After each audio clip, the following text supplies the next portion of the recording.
Israel को 440 volt का झटका नंबर 1। ट्रंप 8 मुसलमान देशों से बढ़ाने लगे दोस्ती।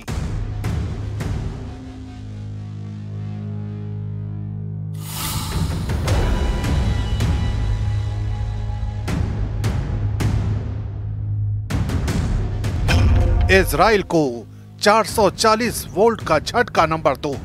ईरान ने लॉन्च कर दी इंटरकॉन्टिनेंटल मिसाइल।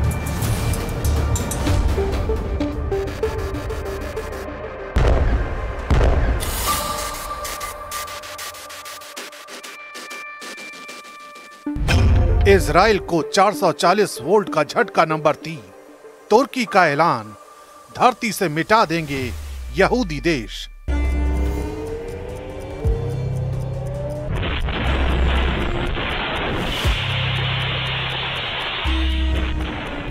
इजराइल को 440 वोल्ट का झटका नंबर 4। मुस्लिम देशों से ज्यादा कट्टर दुश्मन बना फ्रांस।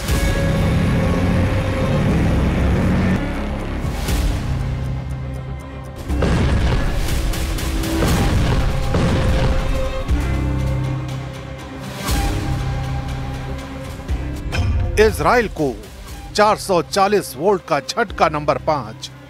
60 देशों से नेतन्याहू का युद्ध फाइनल।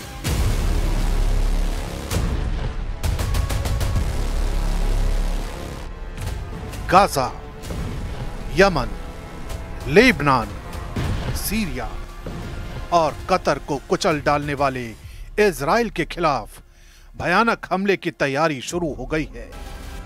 इजराइल पर एक साथ कई दुश्मन सेनाएं हमले की तैयारी में हैं। इजराइल पर हमला पारंपरिक हथियारों के साथ महाविनाशकारी हथियार से भी हो सकता है।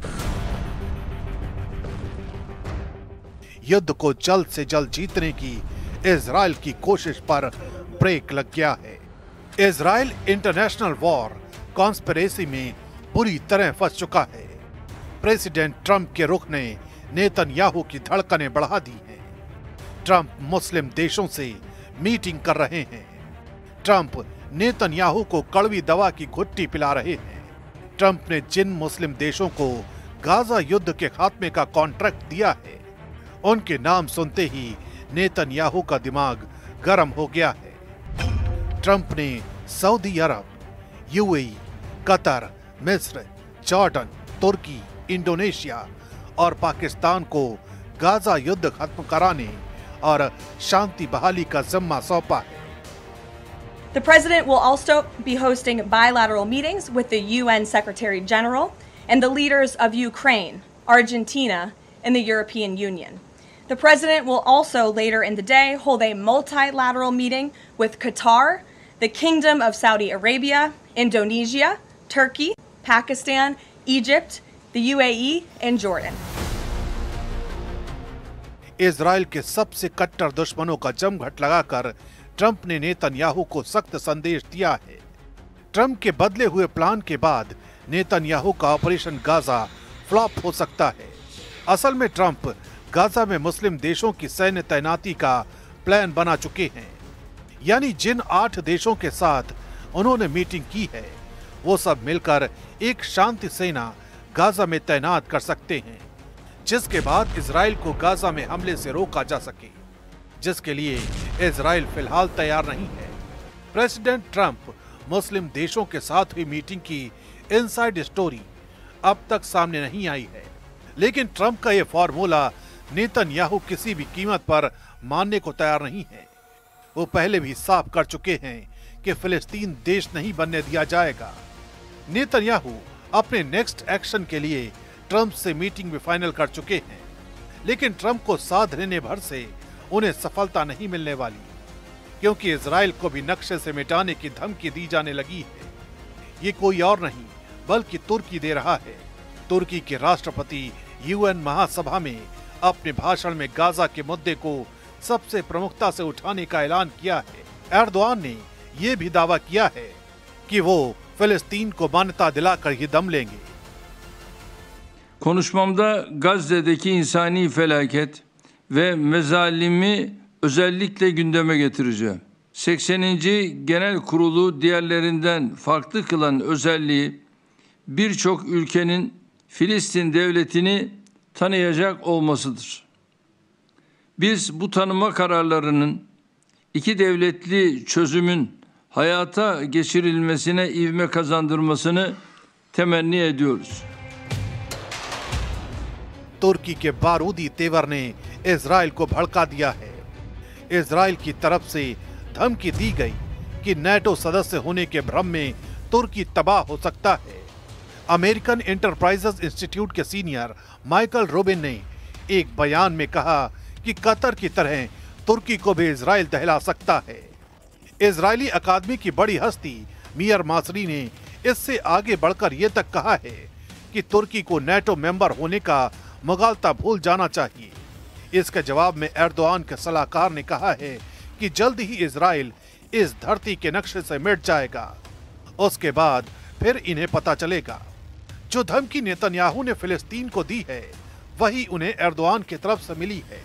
लेकिन इन सब से बड़ा थ्रेट इजराइल के सिर पर मंडरा रहा है, वो है ईरान की नई इंटरकॉन्टिनेंटल मिसाइल।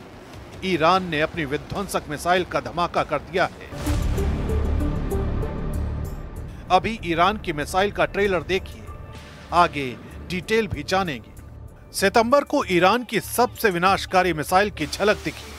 तब मिसाइल को लेकर कई तरह के दावे किए गए, मगर पूरा सच ईरान ने अब बताया है। ईरान की इजराइल किलर मिसाइल का पूरा ब्यौरा फ्रांस से मिले नेतन्याहू को चैलेंज के बाद देखते हैं। फ्रांस ने इजराइल को कई फ्रंट के वॉर ट्रैप में फंसाया है। खुद न्यूयॉर्क के ट्रैफिक में फंसने वाले मैक्रो ने नेतन्याहू के खिलाफ जबरदस्त लामबंदी कर दी है। ब्रिटेन, कनाडा, ऑस्ट्रेलिया और पुर्तगाल के साथ फ्रांस ने फिलिस्तीन को मान्यता दी थी। Le temps est venu. Time has come. This is why, loyal to my country's historic commitment to the Middle East, for peace among Israeli people and Palestinian people, I declare that France recognizes today the state of Palestine. Macro के फैसले का Israel ने जबरदस्त विरोध किया है। France में Israel के राजदूत जोशुआ एल जारका ने मैक्रो को मिडिल ईस्ट युद्ध का रियल विलन बता डाला है। The announcement of last night, I think when it comes to the history of diplomacy in the Middle East, is one of the biggest waste of a significant tool that could have helped promoting peace, and instead of that is creating unrest. France is unfortunately becoming a destabilizing agent in the Middle East because of their, I don't know what is behind it, but the need for them to make statements that are,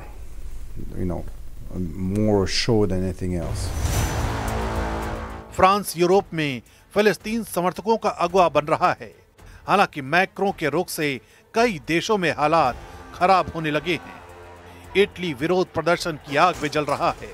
फिलिस्तीन राष्ट्र के समर्थन की मांग कर रहे प्रदर्शनकारियों ने जॉर्जिया मेलोनी के खिलाफ जबरदस्त प्रदर्शन किया। मिलान, रोम, वेरिस, नेपल्स और जेनोआ में हिंसा और आगजनी हुई। हिंसक झड़प में 60 से ज्यादा पुलिसकर्मी घायल हैं। इजराइल को हथियार भेजने के विरोध में कई बंदरगाहों को ब्लॉक कर दिया गया है। वेनिस में पुलिस को प्रदर्शनकारियों को हटाने के लिए वाटर कैनन का सहारा लेना पड़ा। जेनोआ, लिवोर्नो और ट्रिएस्ट के बंदरगाहों पर भी विरोध प्रदर्शन हुए हैं। हवा इजराइल के खिलाफ बनाई जा रही है, जिससे युद्ध का मैदान हो या फिर कूटनीति का अखाड़ा, इजराइल घिरता जा रहा है। इजराइल पर दुश्मन हावी होते दिख रहे हैं। इजराइल के लिए ट्रैप बिछाए जा रहे हैं। इजराइल को बर्बाद करने की धमकी दी जा रही है। कोई हथियार से डरा रहा है, कोई गुटबाजी कर रहा है। किसी ने जंगी तैयारी का ट्रेलर दिखाया है, तो किसी ने इजराइल से एटमी टक्कर का इरादा जाहिर कर दिया है।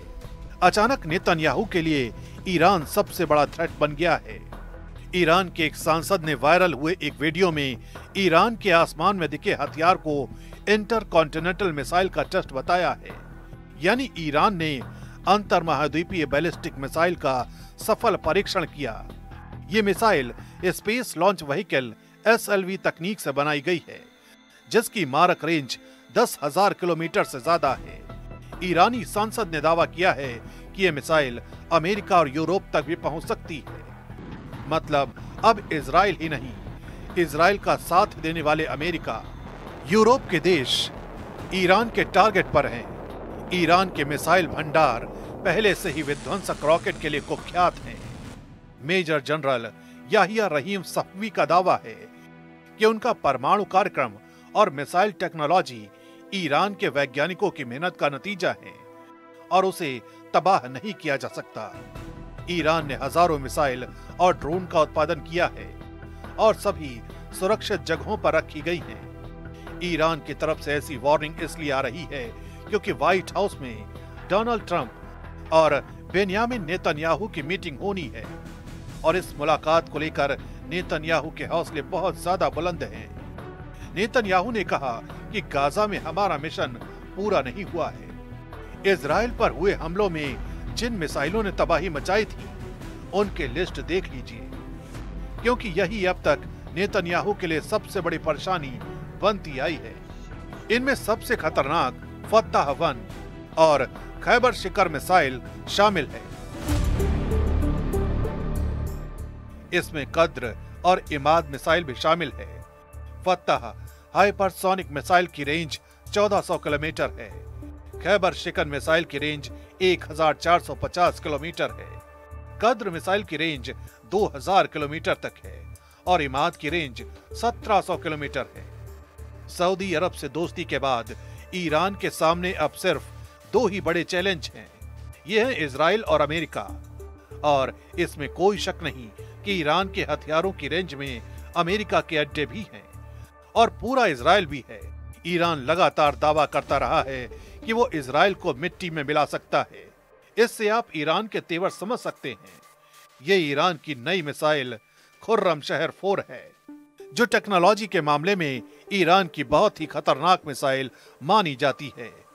खुर्रमशहर 4 मिसाइल की रेंज 2000 किलोमीटर है। ये 1500 किलो तक का वॉरहेड ले जा सकती है। खुर्रमशहर 4 इतनी सटीक है कि ये मिसाइल अपने टारगेट के 30 मीटर के दायरे में गिरती है।